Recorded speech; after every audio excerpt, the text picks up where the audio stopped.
The first step is to make your profile jig for pattern routing or shaping.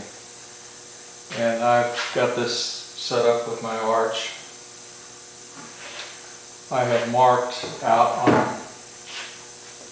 where I want my slats. And I've sized my piece just slightly wider than this cut. Okay, now I've got my marks laid out, got my domino set up. One of the things I discovered, I had originally intended to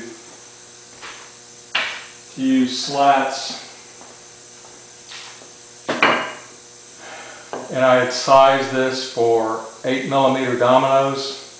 However, I discovered by this picture that the 8mm domino will only go about 50mm deep before you start getting into that shoulder.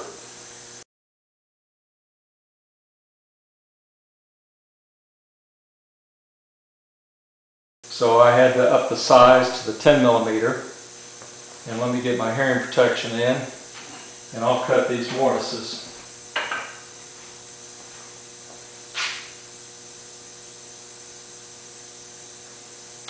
I'm going to go after the 30mm deep ones first, which are the very ends.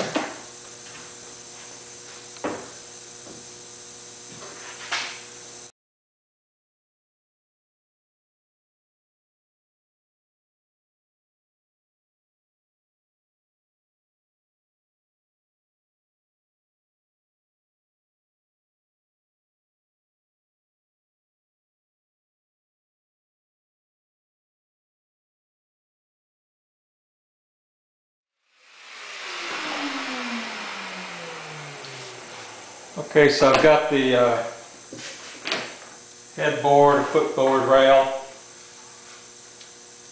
mortise is all cut,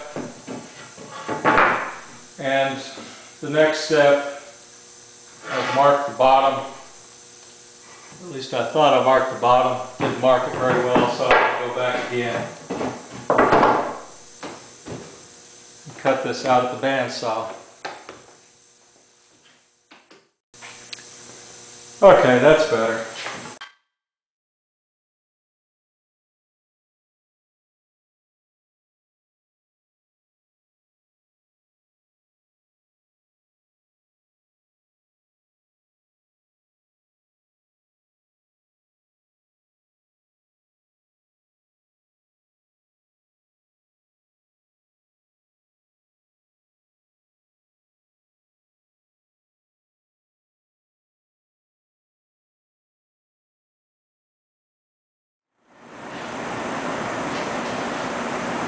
I've got the OF 1400 with the chip catcher on it.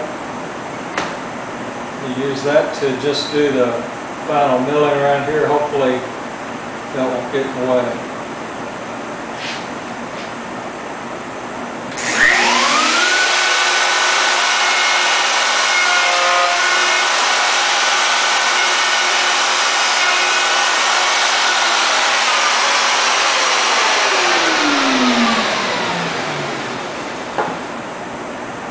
I'm milling this to where I'm always routing or shaping downhill.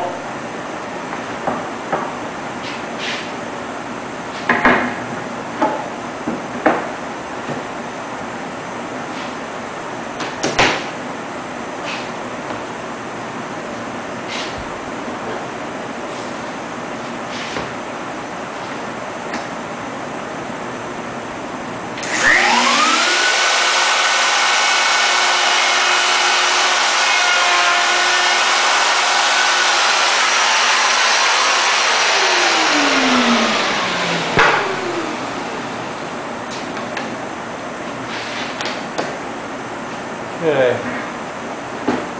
Now I've got the dominoes milled into a curved surface.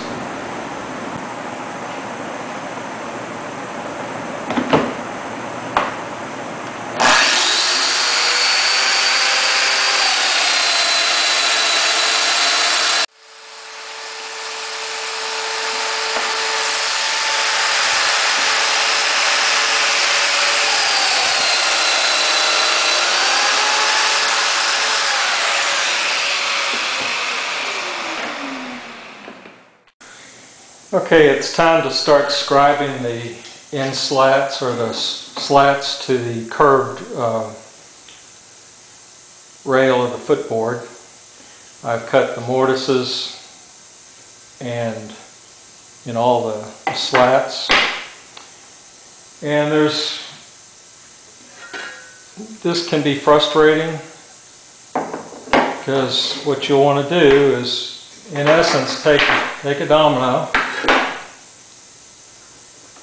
insert it in there, make sure you don't not too long, and you'll note that I marked the face side of both of these pieces. That was the registration face for the fence on the domino. And the next thing to do is to scribe that curve onto the end slat.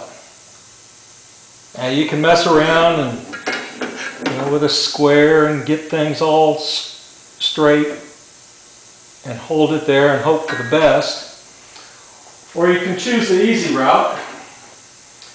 And I've got these dogs. I know there's several different manufacturers. These are the Veritas. And use your MFT table to square your workpiece up against the flat part of the top rail.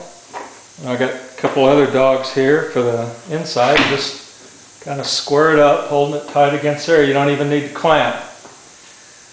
So the next thing you do is you basically can do this a number of ways.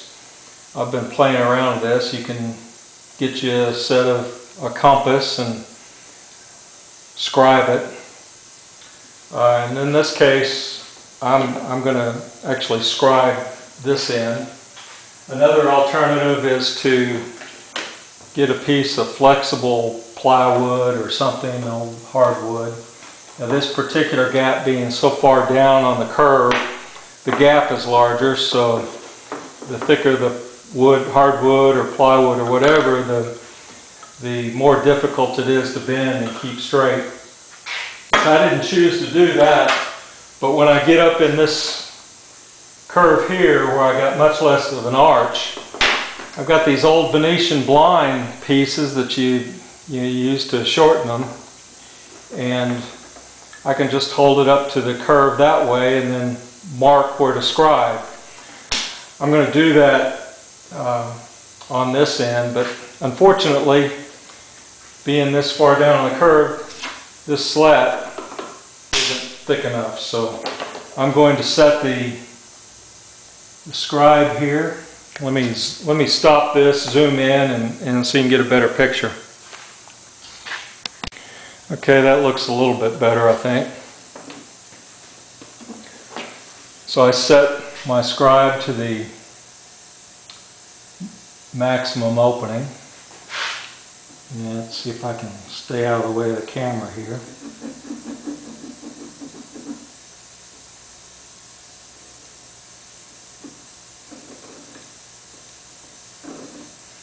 Okay, now that I've got this scribe, if you're glutton for punishment, you can take this over to a bandsaw or hand sand it or file it or whatever. And I like easy ways, so I'm going to use a disc sander to sand to that scribe mark. See if it'll focus. It may not. Anyway, let me get the camera moved and set up, and I'll show you how I scribe. Okay, I'm at the disc sander now, and all I'm going to do is, one of the things you want to make sure of is make sure that your table and disc are square to each other. Otherwise you won't have a good fit to your rail.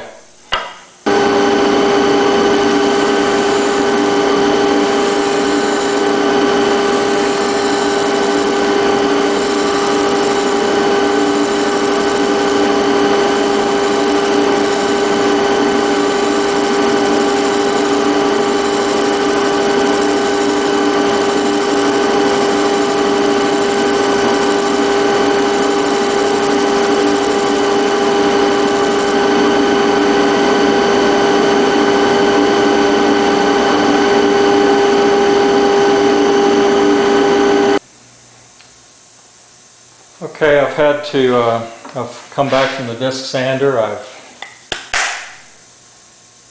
Sanded the profile on the end slat. Domino's still in there. One thing I had to do on this one, it wouldn't quite close up all the way, so I took the domino out. The domino had bottomed out, and I ended up sanding about 1 millimeter off. So now I'll just put this, check my square, make sure I'm up. I think that's looking good. See if I can zoom in on that. I'm going to have to stop recording first. Okay, that's a nice tight joint. So now I'll get set up and do the rest. And all I'll do when I do that is just move my dogs. I'd like to make a side note here. Depending upon how deep your mortise is in your slats, mine's 30 millimeters. A quick check is to come at where the deepest end here, and this will make sure that I can close it up. And I'm 28 millimeters there, so I should be deep enough to close this up. And let's see here. Still a little wide, but I think I'm going to tweak on this thing a bit.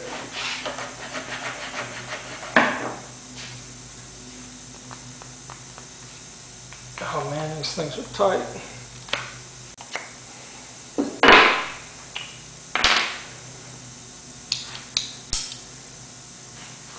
And I think this is one of the first tools I've ever purchased. It's a Wizard by Western Auto, and I'm pretty sure I was probably, I don't know, 10 or 11 years old when I bought this thing. So that's probably one of my oldest tools. It comes in real handy with these dominoes. So let me get set up and I'll trim the next one, see how it fits.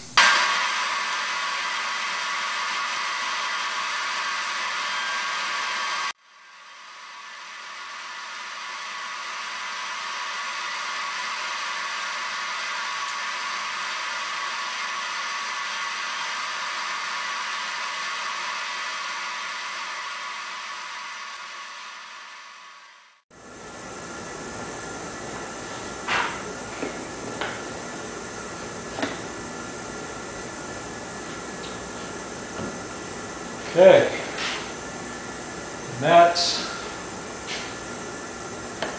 when I make a footboard bed, and it looks as tight on the back as it does the front.